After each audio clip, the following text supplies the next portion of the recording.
मोदी लहर में कई राजनीतिक सूरमा ध्वस्त हुए तो कई सुनामी में किनारे लग गए। मोदी की लहर तो जनादेश के साथ ही थम गई, लेकिन उसके राजनीतिक परिणाम अब आने शुरू हुए हैं। केंद्र में मोदी सरकार बनने से पहले ही बिहार की सरकार ने इस्तीफा दे दिया।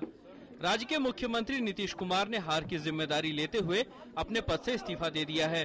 नीतीश ने दोपहर बाद राजभवन पहुंचकर राज्यपाल डॉक्टर DY पाटिल को इस्तीफा सौंप दिया।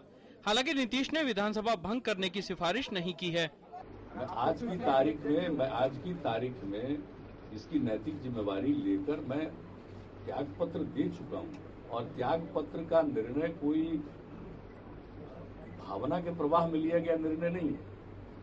यह निर्णय बिल्कुल राजनीतिक तौर पर जो परिणाम आए उसको देखते हुए उसकी नैतिक जवाबदेही लेकर की गई। कल आए नतीजों में नीतीश की पार्टी JDU का प्रदर्शन बेहद ही खराब रहा।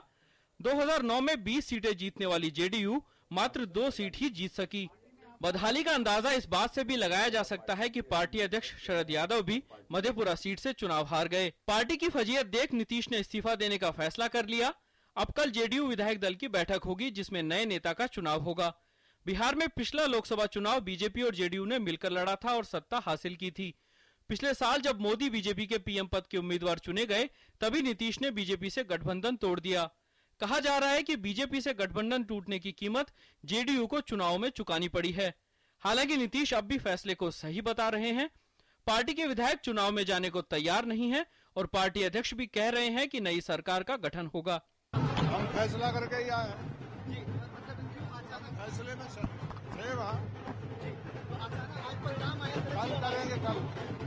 JDU के खराब प्रदर्शन के बाद से ही नीतीश कुमार से उनकी पार्टी के नेताओं की नाराजगी बढ़ती जा रही थी।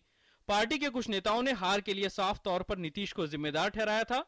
उधर BJP के नेता लगातार दावा कर रहे थे कि JDU के करीब 50 विधायक उनके साथ हैं और चुनाव के बाद नीतीश सरकार गिर जाएगी।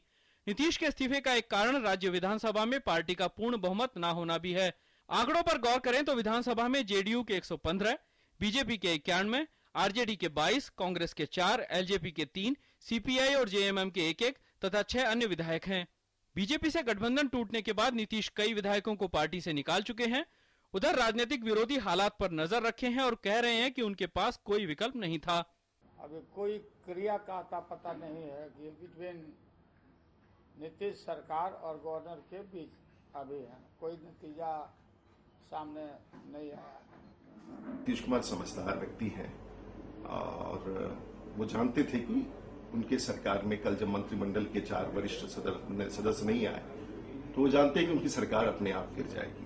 दूसरा कोई चारा था नहीं, इस्तीफा के अलावे और दूसरा कोई चारा था नहीं।